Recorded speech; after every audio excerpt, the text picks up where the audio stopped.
माखासे हाट जों बानायनो हायो भुटाननिफ्राय बेहाय गोबां बाजाराव बेहाय जेहेतु सुनिबाराव सप्तायाव खनसे बाजार जायो भुटाननि माखासे दिहुनथाय बेसादफोरखौ जेरै घि सामब्राम हाइजें हालदै कमला बायदिसिना बिथांमोना बे बाजाराव फानफैयो आरो जोंनिफ्राय माइरं बायदिसिना मैगं थाइगंफोरखौ बिथांमोना बायनानै लाङो थ' बेहाय मोनसे इन्टारनेशनेल मार्केट सृष्टि खालामनायनि मोनसे स्क'पा दङ भुटान आरो इन्डिया एबा भुटान आरो भारतनि बे सीमा सेराव नांथाबना थानाय मोनसे थावनि बेयो सामब्राङा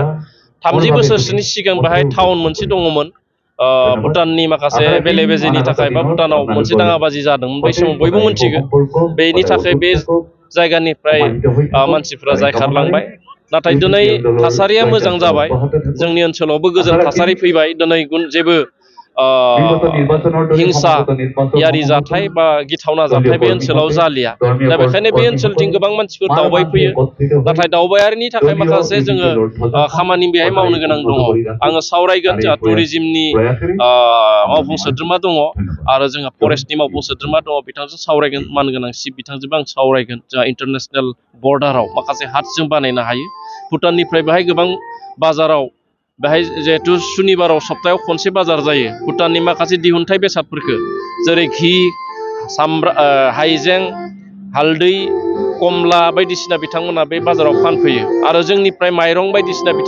मैगं थाइगंफोरखौ बिथांमोना बायनानै लाङो थ' बेहाय मोनसे इन्टारनेशनेल मार्केट सृष्टि खालामनायनि मोनसे स्क'पा दङ आं बेखायनो बेखौ जोंनि बिटिआर सरकार आरो दा जोंहा गोदान एमपि जिहेतु मोनबाय बिथांजों सावरायनानै बे सामब्राम बे बाजारखौ डेभेलप खालामनो थाखाय आं नाजागोन मोनसे गोजोनथाव खौरां बिए सेथि सेमिस्टारनि थाखाय गसाइगावनि जारागुरि गबिन्द बसुमतारी कलेजाव मुं थिसननाय हाबाफारिया सोलिगासिनो दं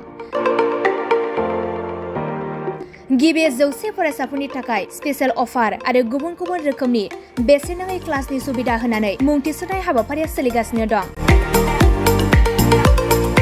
बे फरायसालियाव फरायसाफोरा गावनि गोसोबायदि आयदाखौ सायख'नानै लानो हागोन लोगोसे basic computer class self defence आरो स्पोकेन इंलिश क्लास बायदि सुबिदाफोरखौ बेसेन होआलासे फरायसाफोरा सोलोंथायखौ लानो हागोन लोगोसे बे फरायसालिमायाव गासैबो फरायसाफोरनि थाखाय फ्रि बास सार्भिसबो होनाय जादों लोगोसे गासैबो थाखोनि बिजाबजों बुंफबनाय बिजाब बाख्रिनिबो सुबिदा दं